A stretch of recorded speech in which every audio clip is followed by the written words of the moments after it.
नमस्कार दोस्तों। इस बार हम अपनी ग्रैंड विटारा में परिवार सहित रायपुर से उज्जैन जा रहे हैं। यह यात्रा बाई रोड हो रही है। इस यात्रा के अपने दूसरे पड़ाव में आज हम भेड़ाघाट जबलपुर को एक्सप्लोर करेंगे।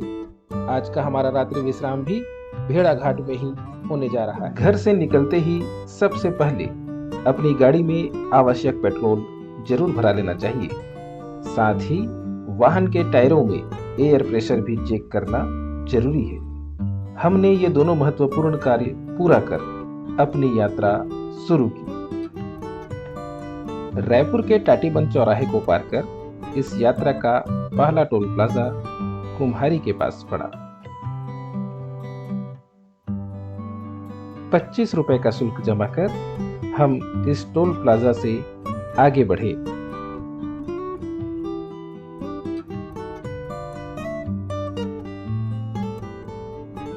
कुम्हारी से बेमेतरा होते हुए हम भोरमदेव कवर्धा पहुंचे।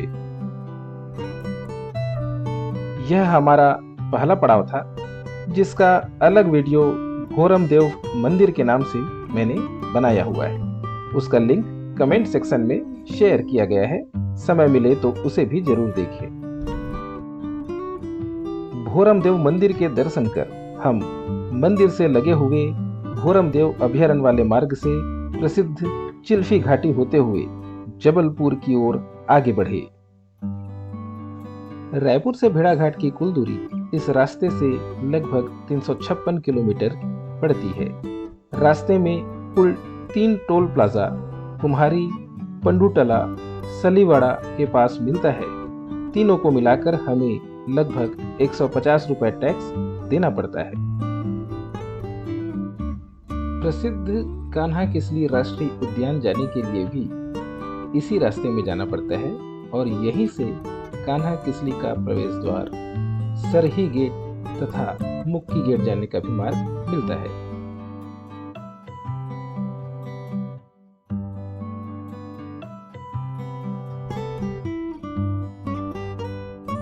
भोरमदेव मंदिर से करीब 3 घंटे का सफर तय करने के बाद रास्ते में नर्मदा जी की सहायक नदी के पास हमने थोड़ा ब्रेक लिया। पुलकित महाराज ने यहाँ स्थित शिवलिंग का पूजन अर्चन कर पास ही निर्माणाधीन बड़ी माई मंदिर जाकर बड़ी माई से आशीर्वाद प्राप्त किया।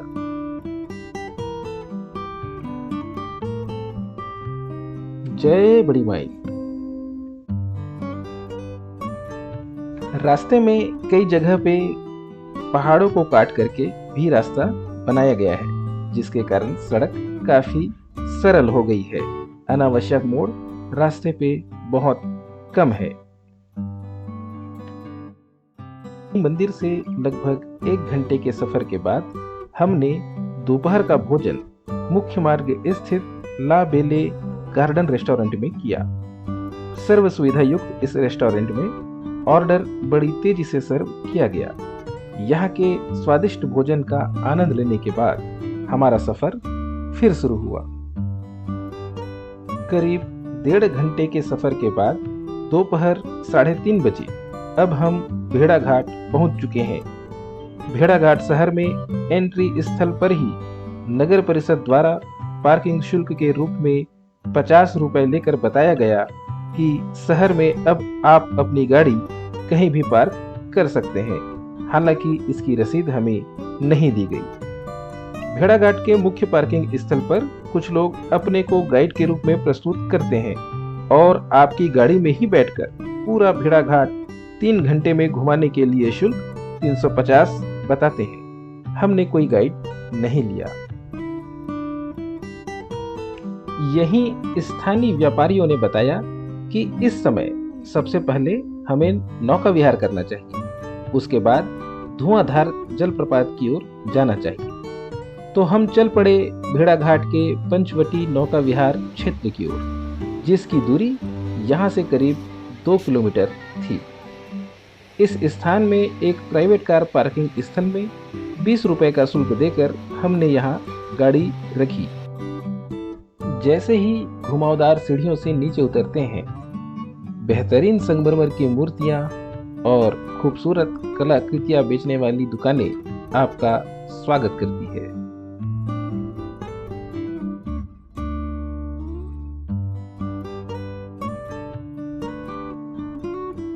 जल्द ही हम नौका विहार घाट में पहुंच गए। यहाँ आते ही नाविक आपको प्राइवेट नाव में बैठने के लिए आमंत्रित करते हैं, जिसमें आपको लंबी दूरी घुमाने की बात कहकर किराया बढ़ाकर बताया जाता है। आपको इनके बहकावे में बिल्कुल नहीं आना है। भेड़ा घाट में सभी नाव के लिए अंतिम सीमा बंदर कुंदरी को निर्धारित किया गया है। उसके आगे किसी भी नाव को जाने की अनुमति नहीं है। इसलिए सबसे बेहतर है कि नगर परिषद भेड़ा घाट द्वारा निर्धारित न्यूनतम शुल्क 100 रुपये प्रति व्यक्ति में शेयरिंग नाव में बैठकर नौका विहार किया जाए। इसमें 6 साल के बच्चे का कोई शुल्क नहीं लगता। एक शेयरिंग नाव में 10 से 12 व्यक्तियों को बैठाया जाता है, जिसे भरने में करीब 10 मिनट लग सकता है। सवारी भरते ही नौका विहार शुरू हो जाती है। हमने शेयरिंग वाली नाव का टिकट कटाया। हमें मोटर बोट से नौका विहार करने का मौका मिला। नाव में एक गाइड भी रहता है, जो संगमरमर की पहाड़ियों के बारे में अलग अलग जानकारी मनोरंजक तरीके से देने का प्रयास करता है।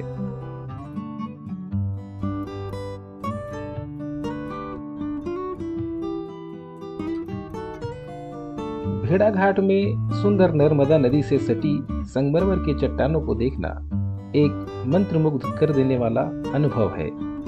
इन जगह की संगमरमर की चट्टानों को उन 1000 स्थानों में से एक माना गया है, जिन्हें अपने जीवन में एक बार जरूर देखना चाहिए।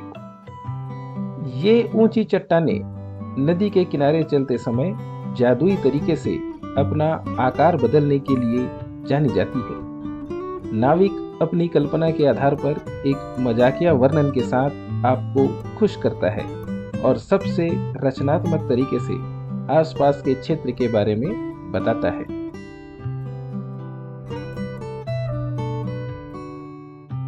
संगमरमर की चट्टानों से घिरी पवित्र नर्मदा नदी में नौका विहार एक ऐसा अनुभव है जिसे आप केवल भेड़ा घाट में ही महसूस कर सकते हैं। गाइड ने बताया कि कैसे करीना कपूर और शाहरुख खान ने अशोका के मशहूर गाने में भेड़ा घाट पर रोमांस किया था। उसने हमें संगमरमर की चट्टानों पर अलग अलग जगहों की कल्पना भी करवाई, जो एक छोटे लड़के, भगवान शिव, हाथी, राजा की कुर्सी आदि की तरह दिखाई दे रही थी। बंदर कुदनी पॉइंट नौका विहार का आखिरी पॉइंट है। यहाँ से नौका वापस घाट की ओर मुड़ती है। नाव से उतरकर यहाँ सेल्फी पॉइंट में 20 रुपए शुल्क देकर अपने मोबाइल से वीडियो बनवाया जा सकता है।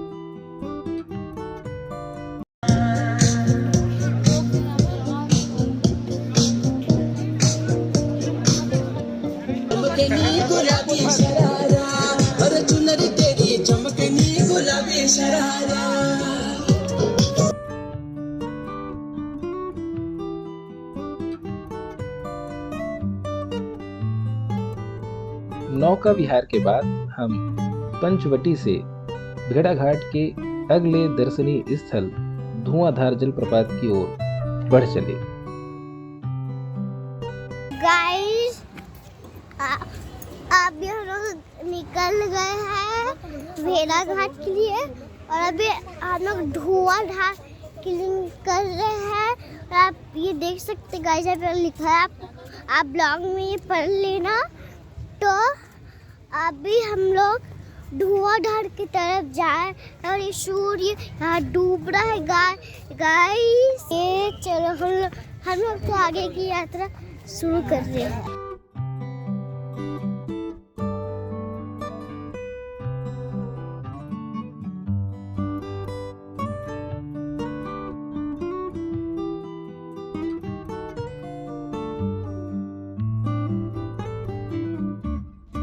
पंचवटी से धुआंधार जलप्रपात की दूरी लगभग 2 किलोमीटर है। यहाँ बने पार्किंग पर गाड़ी खड़ी कर हम धुआंधार की ओर पैदल चल पड़े। पार्किंग से जलप्रपात की पैदल दूरी लगभग 1 किलोमीटर है। पैदल रास्ते में दोनों तरफ संगमरमर आर्ट से जुड़ी हुई अनेक दुकान लगातार मिलते हैं, जिसके कारण इसकी दूरी का एहसास नहीं होता। इन दुकानों में शिवलिंग सहित अनेक देवी देवताओं की मूर्तियां, नाम पट्टिका, शंख, माला आदि सामग्री मिलती है। खरीदने से पहले यहाँ आवश्यक मोल भाव जरूरी है। स्थानीय बाजार खत्म होते ही लगभग 200 मीटर मां नर्मदा के किनारे चलते हुए हम भेड़ा घाट के प्रसिद्ध धुआंधार जलप्रपात पर पहुंचते हैं। यहाँ रोपवे भी है जो नर्मदा जी के ऊपर से आपको दूसरे घाट पर पहुंचाती है। चूंकि शाम के समय यह बंद हो जाती है, इसलिए हम इसका आनंद नहीं ले सके। रोपवे के लिए टिकट 95 रुपए प्रति व्यक्ति निर्धारित है।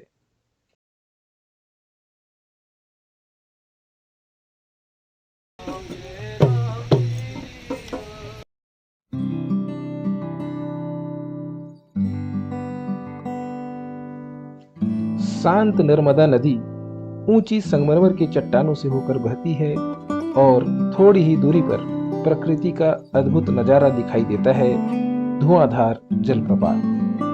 यहाँ नर्मदा की धारा पूरे वेग के साथ 50 फुट नीचे गिरती है, जिससे स्वच्छ निर्मल जल की बूंदें धुआं जैसे ऊपर उड़ती दिखाई देती है। इसीलिए इस जलप्रपात का नाम धुआंधार रखा गया है। धुआंधार अपने नाम के अनुरूप है और धुंध का एक विशाल समूह बनाती है। झरना इतना शक्ति से बहता है कि इसकी गर्जना दूर से सुनाई देती है। धुआंधार झरना नदी से निकलने वाले धुएं का अद्भुत दृश्य प्रस्तुत करता है।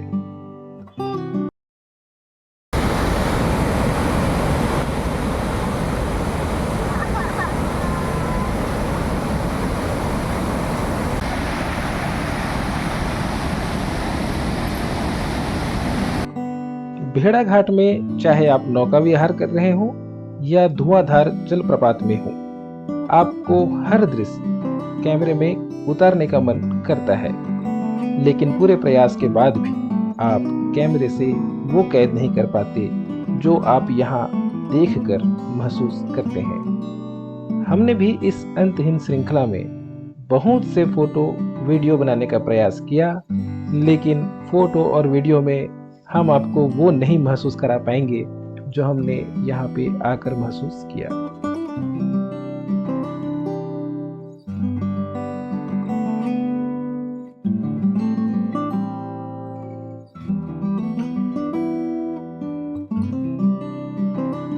आज आसपास के बहुत सारे विद्यार्थी भेड़ाघाट शैक्षणिक भवन पर आए हुए थे।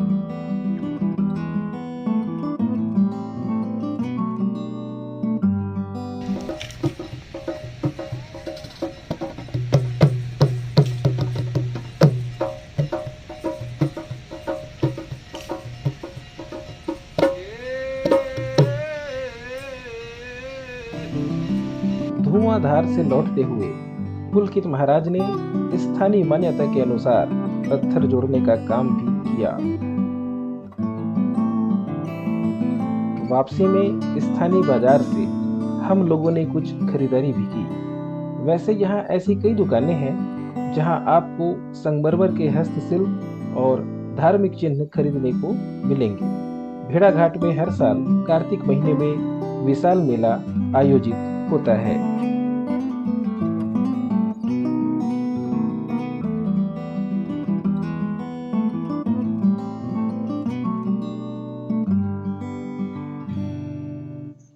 धुआंधार जलप्रपात से निकलकर हम रात्रि 8 बजे पहुंचे मध्य प्रदेश पर्यटन बोर्ड द्वारा संचालित मध्य प्रदेश के पहले इंडोर लेजर शो का आनंद लेने। आधे घंटे के इस म्यूजिकल फाउंटेन लेजर शो का टिकट जीएसटी सहित 117 रुपए न्यूनतम है। यहाँ 6 साल तक के बच्चों का टिकट नहीं लगता। यहाँ बने सेल्फी जोन में फोटोग्राफी के बाद हमारा इंडोर शो शुरू हुआ।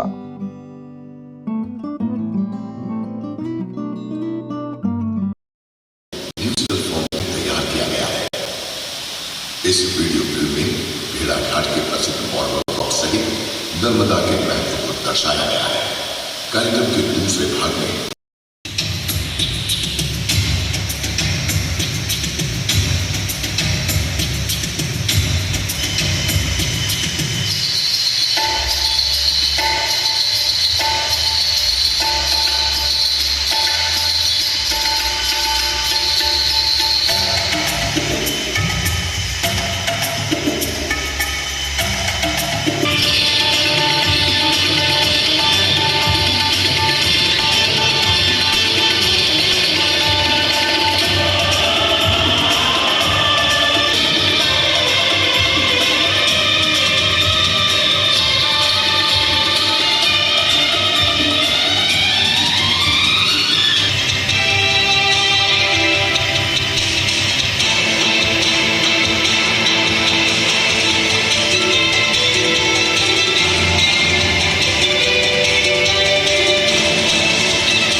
लेजर शो देखने के बाद हम रात्रि भोजन के लिए भेड़ाघाट के प्रसिद्ध द बाबरची रेस्टोरेंट गए।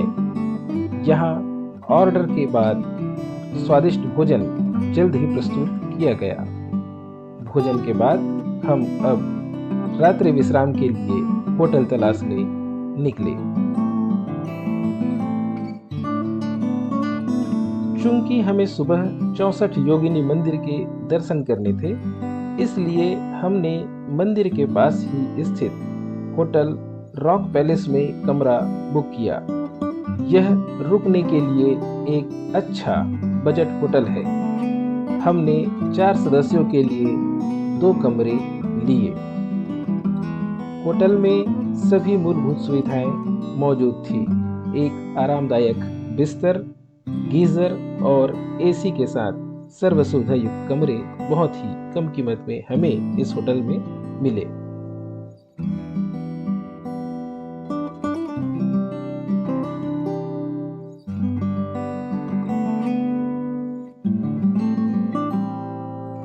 अगले दिन सुबह होटल से तैयार होकर पैदल ही भारतीय पुरातत्व विभाग द्वारा संरक्षित इमारत 64 योगिनी मंदिर, जिसे गौरी शंकर मंदिर भी कहा जाता है, के दर्शन हेतु हम निकल चले।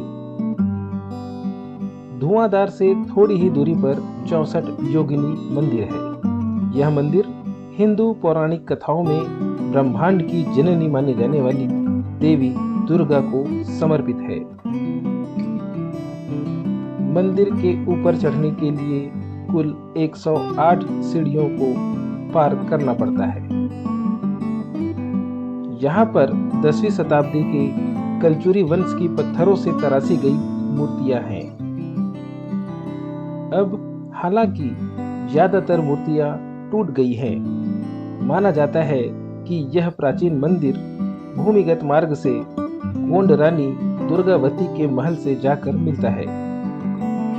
64 योगिनी मंदिर जबलपुर, कलचुरी और गोड़ वंश का प्रमुख स्थल हुआ करता था। इन वंशों के समय बनाई गई कई रचनाएं आज भी इस क्षेत्र में स्थापित है। 64 योगिनी मंदिर के अंदर पवित्र स्थान पर भगवान शिव और देवी पार्वती जी विराजमान है।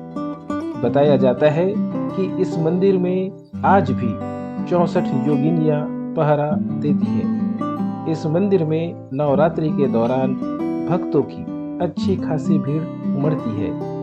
इतिहासकारों के अनुसार एक जमाने में 64 योगिनी मंदिर का नाम गोलकी मठ भी था। भेड़ाघाट जाने का सबसे अच्छा समय अक्टूबर से अप्रैल का है। इस समय यहाँ का मौसम सुहावना होता है और सबसे ज्यादा पर्यटक भी इसी समय झरनों का मजा लेने पहुँचते हैं। चूंकि बारिश के मौसम में 4 महीने नौका विहार बंद रहता है।